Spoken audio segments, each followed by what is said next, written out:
Assalomu alaykum bizning kuzatuvchilar. Mana tomni yopish ishlarini ham boshlab oldik. Xudo xolasa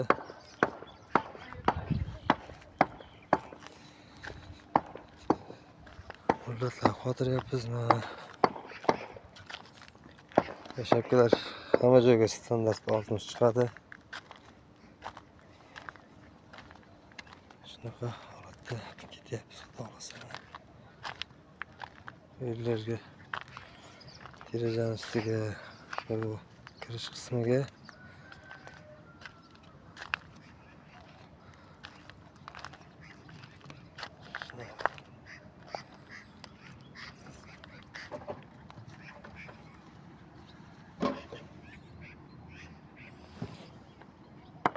bunday qilib qo'yib qo'yishga iloji yo'qmagan.